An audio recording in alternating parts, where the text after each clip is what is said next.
성경 말씀 보시겠습니다. 오늘 은혜 받을 말씀은 구약 시편 13편 말씀입니다.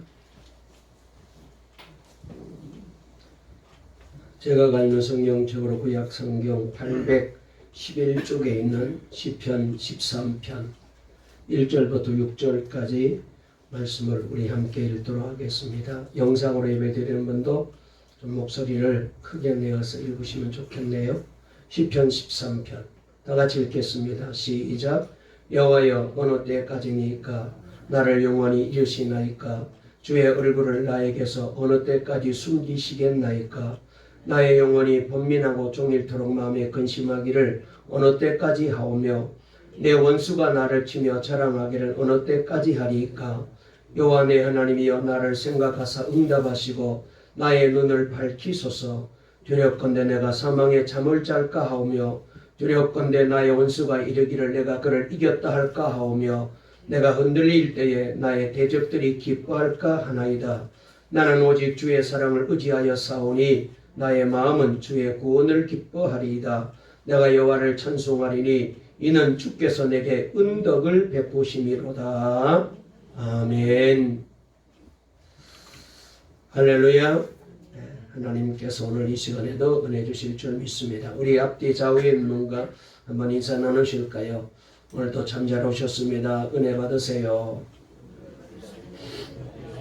하나님의 말씀이 들려주시기 바랍니다. 다시 한번 믿음이 회복되고 은혜가 회복되세요.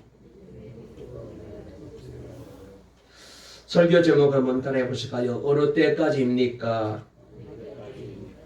다시 한번 어느 때까지입니까? 오늘 이 제목으로 말씀을 전하려고 합니다. 여러분, 우리는 다 믿는 사람들이잖아요. 믿는 게 참 쉬워 보이고 믿는 게 그렇게 불편하지 않는데, 그런데 보면은 말이죠, 어떤 사람들은 믿는 게 참 힘들고 어렵게 보여요. 그런데 말이죠, 이런 모습은 교회 밖의 사람들이야 뭐 당연히 하겠지만은 교회 다니는 사람들 중에도 믿음이 힘들어지고 믿는 것이 어렵게 보이는 그런 사람들이 많이 있는 것을 보게 됩니다. 전에 우리 교회에 부교육자들이 많이 계실 때에 교육자 회의를 하고 있는데 한 부목사님이 제게 말씀하시기를 교인 중에 한 분이 이렇게 말하더라는 거예요. 목사님, 나는 아무리 믿으려고 해도 하나님이 안 믿어집니다. 그래서 나는 지금 교회는 나오고 있지만 나는 하나님이 안 믿어져요. 하나님을 못 믿겠어요. 안 믿겠어요. 그런 얘기를 하더라는 거예요.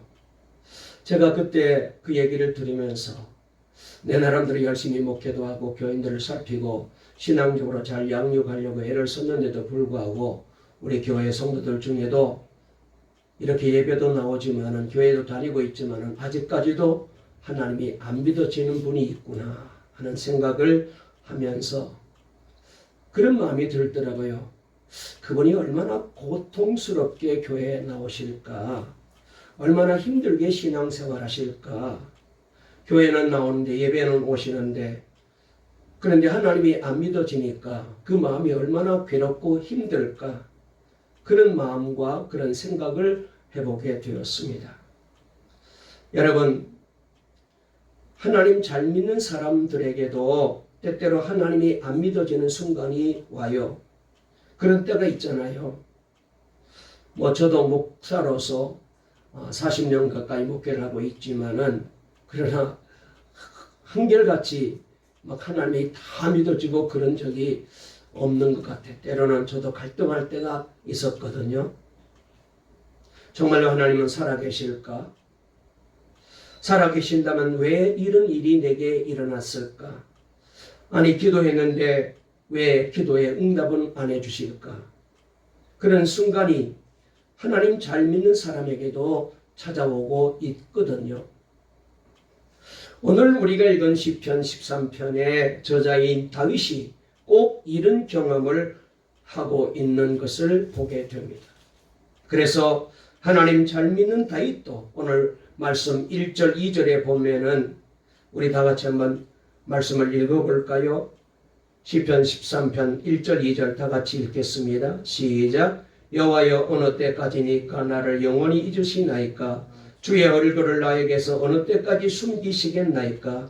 나의 영혼이 번민하고 종일토록 마음에 근심하기를 어느 때까지 하오며 내 원수가 나를 치며 자랑하기를 어느 때까지 하리까? 여기 말씀해 보면은 다윗이 하나님 어느 때까지입니까? 어느 때까지 내가 이렇게 기다려야만 하고 하나님은 응답해 주시지 않고 어느 때까지 내가 이런 어려움을 견뎌야 하는 것입니까? 그래서 어느 때까지입니까? 어느 때까지입니까? 어느 때까지입니까? 어느 때까지입니까? 4번이나 이 1절 2절 말씀에서 반복해서 나오고 있는데 이것은 그만큼 다윗이 어려웠다는 것을 잘 보여주고 있잖아요. 교인들 중에 마음이 정말 이 다윗과 같은 그런 분이 지금 어쩌면 있을 수도 있어요. 하나님 어느 때까지입니까?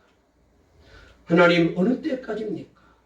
하나님 언제까지 이렇게 그냥 두고 계실 것입니까? 하나님 정말 어느 때까지입니까? 언제까지 내가 기다려야 됩니까? 하나님 정말 살아 계시기는 한가요?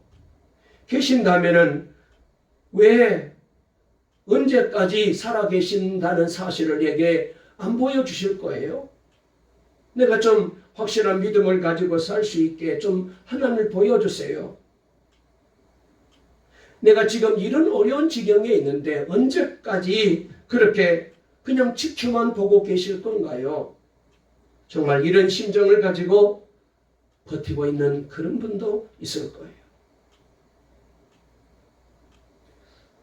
여러분 지금 북한에 살고 있는 교인들 중에도 이런 아픔으로 사는 그런 사람들이 있을 거라고 생각합니다.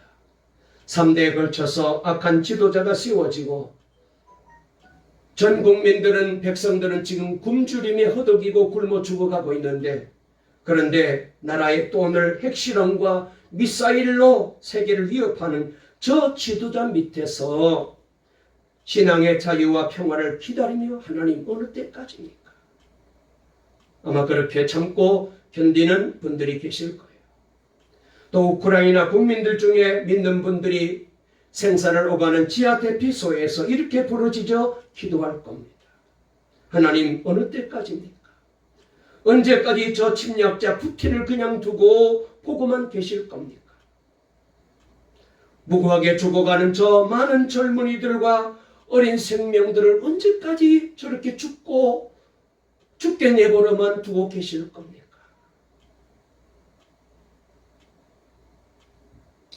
일본의 유명한 소설가 엔도 슈사코가 쓴 침묵이라는 책이 있습니다. 내용은 17세기 도쿠가와 시대 때 포르투갈 신부가 일본에 와서 선교하러 왔다가 엄청난 박해를 받는 것을 내용으로 한 소설입니다. 이 신부를 통해 전도받고 예수를 잘 믿는 농부가 있었는데 이 부부가 그만 잡히게 되고 핍박자들은 이 부부를 바닷물이 들어오는 해변가 기둥에다가 저들을 묶어 둡니다. 밀물 때 바닷물이 밀려 들어오면 턱밑같이 물이 차오르는 거예요. 그러다가 썰물 때 물이 빠져나가면 겨울바람에 금세 온몸이 다 얼음덩어리처럼 얼어붙습니다. 이러기를 몇 날을 계속하고 있었고 이 광경을 마을 사람들이 지켜보고 있었지만 전도한 신부도 멀리 언덕에 숨어서 이 모습을 지켜보면서 하나님 왜 침묵하고 계시지요? 이런 순간에도 과연 하나님은 존재하신단 말입니까? 존재한다면 어째서 이렇게 침묵할 수 있는가요? 하나님 당신은 도대체 어디에 계십니까? 그러다가 이 신부도 결국은 붙잡히게 되고 예수를 부인하고 안 믿겠다고 배교하라는 협박을 계속 받습니다. 박해자들은 예수님의 얼굴이 그려진 성화를 그의 발 앞에 놓고 이걸 밟으면 네가 배교하는 것이다 라고 말합니다. 그때 신부에게는 고문을 하지 않습니다. 대신 버티고 있는 이 신부를 앞에 두고 이 신부가 전도해서 예수 믿는 일본 그리스도인들을 붙잡아서 신부가 보는 앞에 어마어마한 핍박을 박해를 합니다. 그러면서 말합니다. 너가 배교하면 저들은 산다. 그러나 너가 배교하지 않으면 저들은 죽는다. 자, 이 순간에 신부는 주님의 음성을 듣는다고 소설가는 쓰고 있어요. 그리고 하나님께서 우리 주님께서 음성을 들려주시기를 내 얼굴을 밟아라. 내 얼굴을 밟아라. 그런 거예요. 그래서 성화에 있는 예수님의 얼굴을 밟아서 배교하게 된다는 것이 바로 소설의 내용입니다. 이 소설은 이런 끔찍한 핍박이 왔을 때 어떻게 해야 옳은가? 어떻게 믿음을 지켜야 되는가를 우리에게 묻고 있어요. 여러분은 어떻게 하시겠어요? 2007년 4월 8일 터키에서 세 아이의 아버지인 독일의 틸만 에케 하르트 게스케 선교사님과 터키 현지인 목사님이신 네자틴 목사님과 우르 육설 목사님이 무참하게 살해당하는 사건이 생겼습니다. 이슬람 단체 회원인 청년 세 사람이 선교사를 살해할 계획을 세우고 선교사에게 다가와서 우리 성경 좀 배우고 싶은데요. 예수님에 대해서 좀 알고 싶은데요. 가르쳐 주세요라고 접근을 합니다. 그래서 딜만 선교사님이 이 5명을 앉혀놓고 성경을 가르치고 있는데 갑자기 이 사람들이 달려들어 이 선교사와 터키 목사님을 의자에 묶어놓고 칼로 찔러 무참히 살해합니다.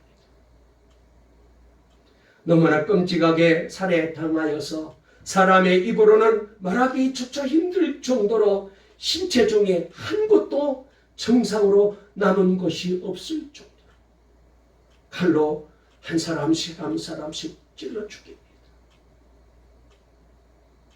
이 킬만 선교사님에게는 156번이나 칼질을 했어요. 그리고 살아있는 사람에게 그 모습을 끔찍하게 보여주면서 죽입니다. 여러분, 이 순간에도 하나님은 살아계신가요? 이때 하나님은 도대체 뭘 하고 계시는 건가요? 그해 7월에는 아프가니스탄에 선교를 갔던 분당의 샘물교회 목사님과 형제도 비참하게 살해를 당했어요. 하나님은 살아계신 건가요? 왜 이렇게 믿는 그리스도인들이 비참하게 죽어가는데 왜 아무것도 안 하고 계시는 건가요? 그래서 이런 일을 당하게 되면 하나님에 대하여 막 분노가 폭발할 때가 있어요. 무서운 분노가 일어납니다. 여러분, 우리가 살아가는 동안에 개인적으로, 가정적으로, 혹은 교회적으로, 국가적으로 이런 회의가 올 때가 있어요. 여러분은 어떻게 여러분의 믿음을 지키겠습니까? 다윗도 정말 너무 괴로워서 몸부림을 칩니다. 하나님은 살아계시는 것을 믿는데 그러나 실제로는 하나님의 살아계시는 역사가 보이지 않으니까 그래서 다윗은 괴로워하는데 오늘 본문을 보니까 2가지를 괴로워하고 있어요. 그 2가지가 3절, 4절에 나와 있는데 3절 말씀 우리 한번 다 같이 읽어보실까요? 3절을 읽겠습니다. 시작. 여호와여 내 하나님이여 여호와 내 하나님이여 나를 생각하사 응답하시고 나의 눈을 밝히소서. 두렵건대 내가 사망에 잠을 잘까 하오며 그랬습니다. 하나님을 부인하며 하나님을 잊어버리고 그렇게 내 생명이 끝나게 될까봐 두렵고 그래서 이게 두렵다는 거예요. 그리고 또 한 가지 두려운 것은 하나님의 영광을 가릴 것 같아서 두렵다라고 4절에 말합니다. 4절도 읽어보실까요? 시작. 두렵건대 나의 원수가 이르기를 내가 그를 이겼다 할까 하며 내가 흔들릴 때에 나의 대적들이 기뻐할까 하나이다 그랬어요. 하나님의 살아계심을 믿기는 하는데 머리로는 믿는데 생활 속에 삶 속에 보이지 않으니까 그래서 내가 이로 인하여서 하나님을 부인할까 그렇게 두렵고 그 다음에 하나님의 영광을 가릴까 두렵다는 것입니다.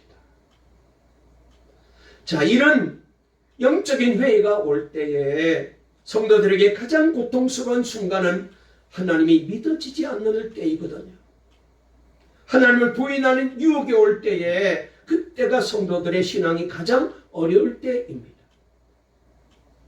이때 다윗은 믿음이 참 진짜 믿음이구나 하는 그런 점을 오늘 이 시편에서 우리가 발견할 수 있어요.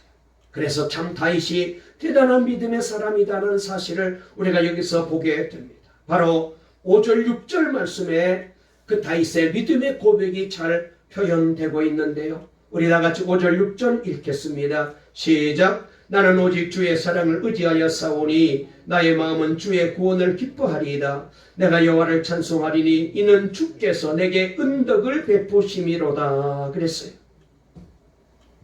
여기 말씀에 보면은 다윗은 하나님의 사랑을 기억하고 그리고 또 주의 구원으로 인하여 기뻐하며 하나님을 찬송하겠다라고 고백하고 있어요.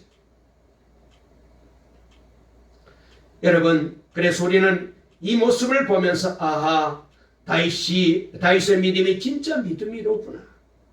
그런 것을 바로 이 순간에 우리가 깨닫게 됩니다. 여러분, 믿음이라는 것은요, 도무지 믿을 수 없는 상황인데도 믿는 것이 그때 그 믿음이 진짜 참 믿음이잖아요. 그게 참 믿음이고 그게 참 신앙이잖아요. 누가 봐도 다 믿을 수 있어요. 너무 상황이 좋게 모든 것이 다 형통하고 잘 되었어요. 그때 믿는 것은 믿음이라고 어떻게 확인할 수가 있겠어요? 그때는 모든 사람이 다 그렇게 믿거든요. 그런데 도무지 믿을 수가 없어요.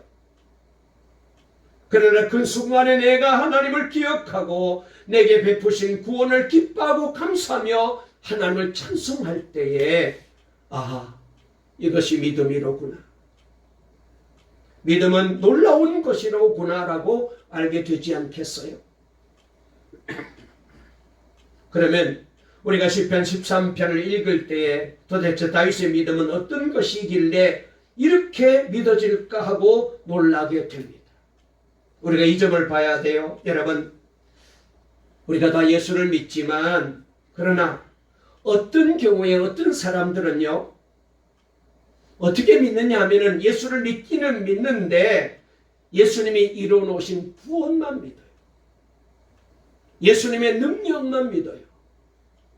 예수님이 고치시는 치유만 믿어요. 예수님의 주시는 이 복만 믿어요. 복 주시는 믿음으로, 그런 믿음으로 믿는 사람도 있어요.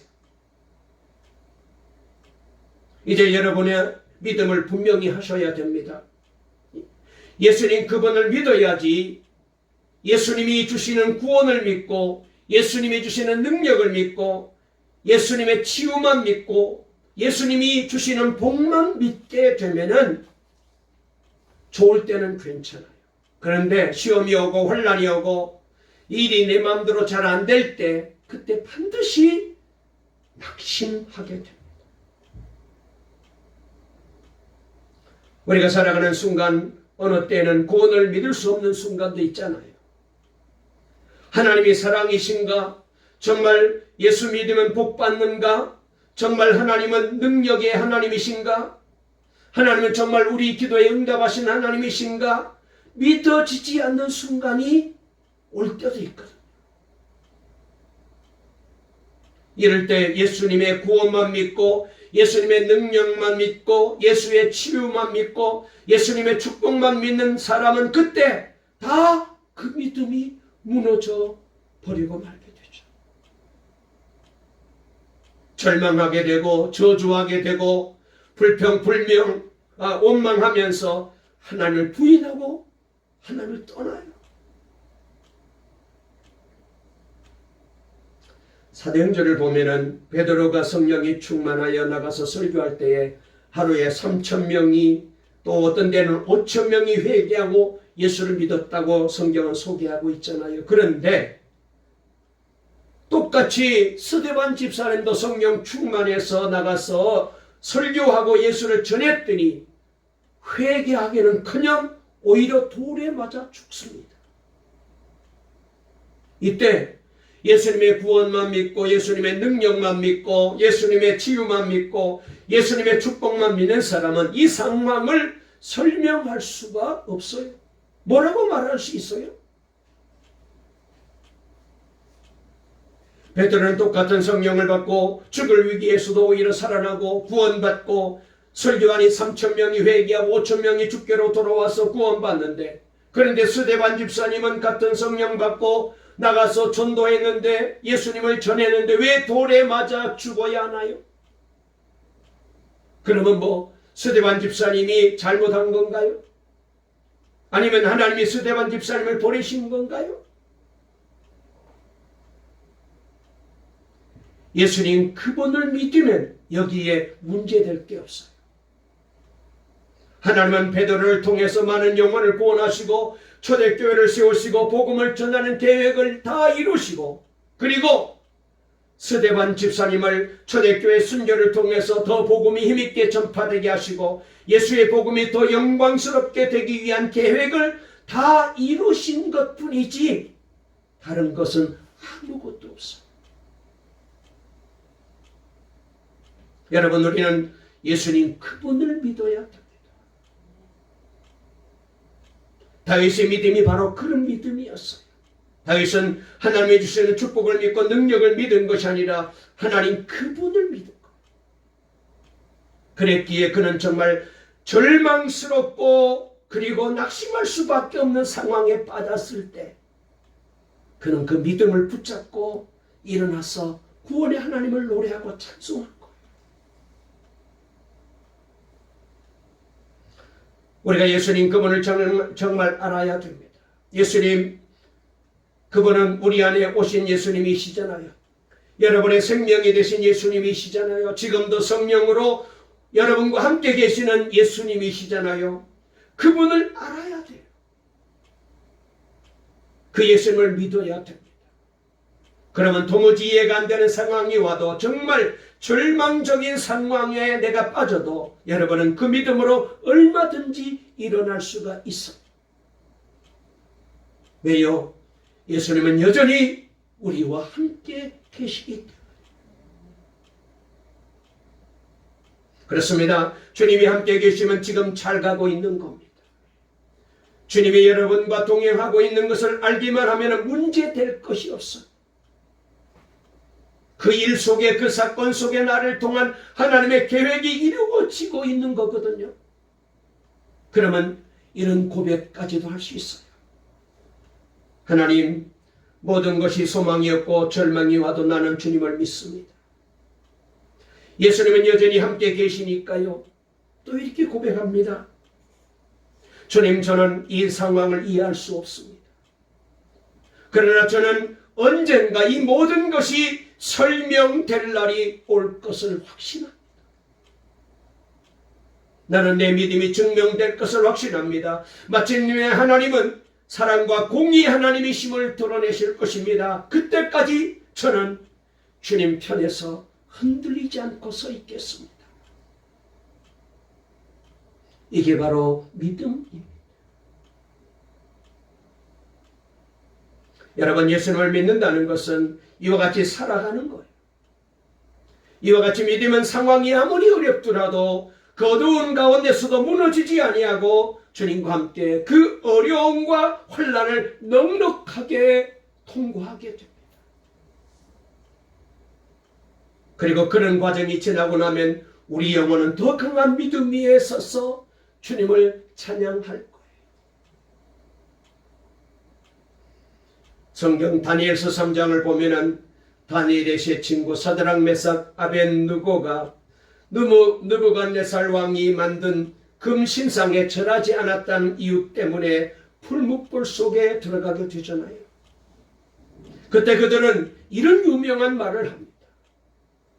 다니엘서 3장 16절부터 18절 말씀을 보면은 사드락과 메삭과 아벳느고가 왕에게 대답하여 이르되 느부갓네살이여 우리가 이 일에 대하여는 왕에게 대답할 말이 필요 없습니다. 왕이여 우리가 섬기는 하나님이 계신다면 우리를 맹렬히 타는 풀무불 가운데서도 능히 건져내시겠고 왕의 손에서도 건져내실 것입니다. 그렇게 하지 아니하실지라도 왕이여 우리가 왕의 신들을 섬기지도 아니하고 왕이 세우신 금신상에게 절하지도 아니할 줄을 아시옵소서. 그리 아니하실지라도 사드락 메삭 아벳느고는 하나님이 능히 풀무불 속에서 자신들을 건져내실 것을 믿었어요. 그런 능력의 하나님을 믿었어요. 그러나 하나님의 계획이 바뀌어졌어요. 하나님의 뜻이 바꿔졌었어요. 그래서 건져주지 않고 풀무불 속에 저들이 타가 죽게 내버려 둘 수도 있어요. 하나님의 계획이기에 그렇다면 그것으로 충분하다는 거예요. 하나님이 그걸 원하신다면 건져내지 않을 수도 있어요. 그러나 우리가 하나님을 믿는 믿음만큼은 조금도 흔들리지 않는 거예요. 여러분 어떻게 이럴 수가 있어요? 하나님을 알기 때문에 그런 거예요. 다윗이 이런 믿음을 가진 사람이었습니다. 여러분 우리는 조금만 어려워도 그만 믿음이 흔들려 버리고 기도가 조금만 응답이 안 돼도 그만 마음이 약해져 버리고 그런데 다윗은 어떻게 그렇게 믿을 수가 있었을까요? 다윗의 믿음이 참 믿음이라는 사실이 잘 여기서 보여지고 있는데 3절에 보면은 열쇠가 있어요. 팔이 있어요. 우리 한번 3절 읽어보실까요? 다시 한번 시작. 여호와 내 하나님이여 나를 생각하사 응답하시고 나의 눈을 밝히소서. 두렵건대 내가 사망의 잠을 잘까 하오며 그랬습니다. 여기 말씀에 보면은 여호와 내 하나님이여 나를 생각하시고 응답하시고 나의 눈을 밝혀주세요. 눈을 뜨게 해달라고 다윗은 기도하고 있어요. 하나님 제가 지금 절망에 완전히 갇혀 있습니다. 모든 것이 다 깜깜하고 하나님이 계시지 않는 것 같아요. 그러나 하나님 내 눈을 열어서 진짜 하나님을 보게 해주세요. 그렇게 기도한 것입니다. 그리고 응답을 받고 하나님의 사랑을 기억하고 구원의 기쁨을 회복하고 찬송하게 되는 것입니다. 여러분 눈이 뜨이는 것이 필요합니다. 교회를 오래 다니셔도 이 영의 눈이 믿음의 눈이 안 뜨이면 여전히 잘 될 때는 좋아서 잘 믿는 것처럼 보이지만 어려움이 오고 환난이 오면은 옛날로 그대로 돌아가요. 눈이 열려야 돼요.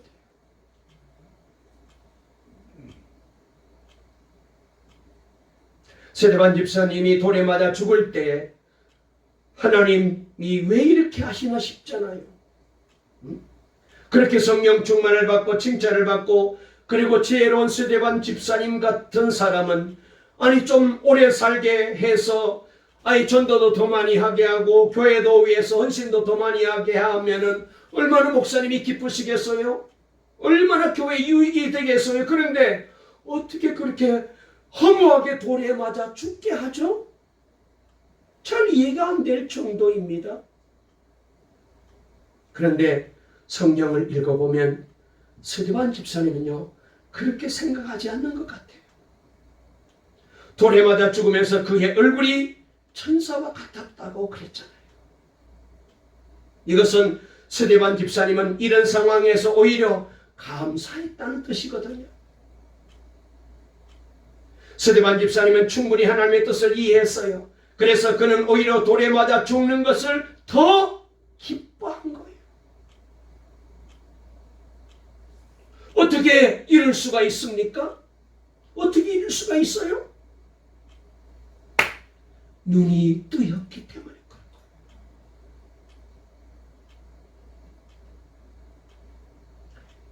이 사실을 사도행전 7장 55절 56절에 잘 소개하고 있습니다. 읽어드릴게요. 스데반이 성령이 충만하여 하늘을 우러러 주목하여 하나님의 영광과 및 예수께서 하나님 우편에 서신 것을 보고 말하되, 보라, 하늘이 열리고 인자가 하나님 우편에 서신 것을 보노라 그랬어요. 스데반 집사님은 돌에 맞아 순교하는 그 순간에 눈이 뜨였어요. 하나님이 보인 거예요. 예수님이 서서 자신을 내려다보는 것을 보았어요. 그리고 돌에 맞아 죽는 이 순간이 너무너무 감사한 거예요. 그것으로 충분했어요. 하나님의 영광스러운 복음을 위해서, 하나님 나라를 위해서 내가 지금 죽는 것이 하나님의 뜻이로구나. 스데반 집사는 이제 오래 사는 것이나 일찍 죽는 것이 아무 의미가 없다는 것을 알았어요. 여러분, 우리가 실제로 천국에 가보게 되면은 오래 사는 것이 의미가 있을까요? 이 땅에 오래 사는 것이 의미가 있을까요? 스데반 집사님은 눈이 뜨이고 하늘이 열리고 천국을 보면서 이 땅에서 우리가 건강하게 오래 살다가 온 가족들이 다 지켜보는 앞에서 죽는 것이 다 복이 아니구나라는 사실을 깨닫게 된 거예요. 그는 이렇게 돌에 맞아 죽는 것도 엄청난 축복이라는 것을 알았어요. 그래서 그는 돌에 맞아 죽으면서도 오히려 자신을 향하여 돌을 던지는 자들을 위하여 축복을 기도해 줄 수 있는 사람이 된 거예요.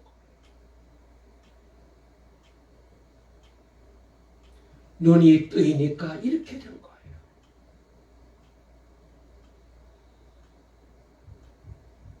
우리 성도님들, 아직까지 여러분 세상에 보이는 것이 귀하게 보입니까? 집이, 재산이, 내가 가지고 있는 이 모든 조건들이 귀하게 보이십니까? 그것 때문에 눈이 안 뜨이게 될 거예요. 그게 우리의 눈을 자꾸 가로막아요. 거기에 우리가 빠져있는 한은 다윗과 같은 믿음, 스데반 같은 믿음을 가질 수 없어요. 여러분, 나는 도무지 하나님이 믿어지지 않는다. 나는 더 이상 이렇게 신앙생활 하기가 어려워. 그런 분이 계십니까? 오늘 이 시간 이 예배를 통하여 하나님께서 여러분의 눈을 열어주시기를 주의 이름으로 축원합니다. 여러분들도 진짜 말로만 듣고 설교로만 듣고 알았던 그런 신앙에서 벗어나서 눈이 열려서 십자가를 바라보는 눈이 열려서 여러분이 죽고 예수로 살고 십자가로 사는 그 놀라운 복음을 여러분들이 정말 눈을 뜨고 보게 되면은, 그리고 영생을 바라보는 눈이 진짜 열리기만 하면은 여러분과 진짜 함께 계시는 예수님, 임마누엘의 하나님, 그 예수님을 진짜 바라볼 수만 있으면 여러분이 처한 환경과 처지에 대해서 여러분의 생각이 완전히 바뀌어질 거예요. 그래서 계속해서 제가 이 시편을 강의하면서 24시간 늘 주님을 바라보자, 예수님을 바라보자고 강조하는 거예요.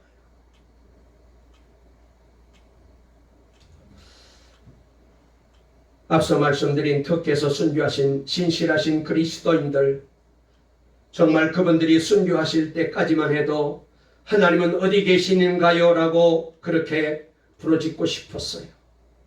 그런데 그분들이 장례식이 얼마나 아름다웠는지, 이 장례식 때 터키 곳곳에 숨어서 예수를 믿던 많은 그리스도인들이 그 장례식에 참석했어요. 그들의 얼굴이 알려지게 되면 큰 불이익을 당하는 상황인데도 불구하고 그들은 자신들이 나는 예수 믿는 그리스도인이라고 고백하며 그 자리에 나온 거예요.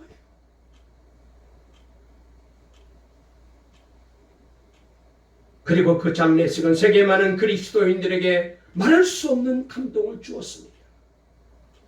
그리고 얼마 후에 터키의 유명한 신문과 방송사에서 이 틸만 선교사님의 아내이신 수잔나 사모님이 인터뷰한 기사가 실렸어요. 사모님은 이렇게 인터뷰를 했습니다. 저들을 용서합니다. 왜냐하면 저들이 한 것이 무엇인지 진실로 모르고 했기 때문입니다. 저의 남편은 헛되이 죽지 않았습니다. 그는 진실로 예수 그리스도를 위하여 순교하셨습니다. 그리고 함께 죽은 터키인들의 피도 헛되고 헛되게 흘려지지 않을 겁니다. 진정으로 터키를 위하여 새로운 시작이 될 것입니다. 저는 이것을 확신합니다. 그리고 우리는 여기를 떠나지 않고 가족으로 여기에서 여전히 살고 있습니다. 우리 아이들은 여기서 여전히 학교에 다니고 있습니다. 이 인터뷰를 보고 어떤 칼럼니스트는 수잔나 사모님의 인터뷰를 두고 천만 선교사님이 1000년 동안에도 할 수 없는 그 일을 하나님이 사모님의 한마디 말로 다 이루었다, 이렇게 말했어요. 사랑하는 여러분, 하나님이 이해되지 않고 믿어지지 않는 분이 계십니까? 그럴 만한 이유가 있겠죠. 그러나 우리가 거기에 머물러 있으면 안 됩니다. 그래서 눈을 열어달라고 기도해야 돼요. 그래서 눈이 열리면 여러분이 처한 상황과 그 어떤 환경에서도 하나님의 사랑을 체험하고 구원을 기뻐하고 찬송하게 만들어 주실 거예요. 하나님은 정말 살아계시거든요. 하나님의 놀라운 계획은 그 어떤 어려움이 있어도 계속해서 지금도 이루어가고 있거든요. 하나님은 하나님의 일들을 지금도 이루어가고 계십니다. 모든 세상 속에서 모든 사람들을 통하여 지금도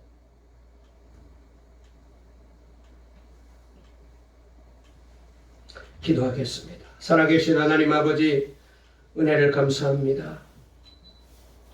오늘 또 저희들을 사랑해 주셔서 복된 거룩한 주의 날을 허락해 주시고 이 시간도 주님 앞에 나와 예배할 수 있도록 우리를 불러주시니 감사합니다. 교회는 다니고 있고 신앙생활한 지가 30년도 넘고 50년도 넘었고 기도도 하고 있지만은 그러나 내 형편이 좋고 형편이 형통할 때는 믿어졌지만 어려움이 오고 일이 꼬이고 내 마음대로 문제가 풀어지지 않을 때 그때는 원망하며 불평하며 살았던 저희들입니다. 하나님이 하시는 일이 믿어지지 않아서 하나님의 뜻을 이해할 수 없어서 얼마나 몸부림치며 괴롭게 우리가 그렇게 살아왔던지 오늘 이 시간 다시 한번 깨달았습니다. 우리의 영안이, 우리의 눈이 열려지지 않았기 때문에 하나님을 보지 못하고 예수님의 살아계심을 보지 못하고 저 천국을 보지 못하니까 그저 세상 보는 눈으로만 다 판단하고 이해하려니까 이해가 되지 않고 원망하는 사람이 되었고 불평하는 사람이 되었습니다. 주여, 오늘 이 예배를 통하여 우리 동강 성도들의 눈을 꼭 열어주세요. 하나님을 보게 도와주시고 영광스러운 우리 주님께서 성령으로 오늘 또 우리와 함께 하시고 임마누엘로 계시는 주님을 보게 해 주시옵소서. 동행하시는 주님을 알게 해 주시고 저 영원한 천국을 바라볼 수 있도록 우리의 영안을 눈을 열어 주시옵소서. 그리하여 주여 우리도 다윗과 같은 믿음으로 일어나게 도와주셔서 그 환난의 때에 그 어려운 때에도 낙심하고 원망하지 않고 오히려 구원의 하나님을 기억하며 하나님을 사랑하며 찬송하는 감사하는 서대반 집사님 다윗 같은 믿음의 사람으로 우리를 변화시켜 주시옵소서. 예수님의 이름으로 기도 올리옵나이다. 아멘.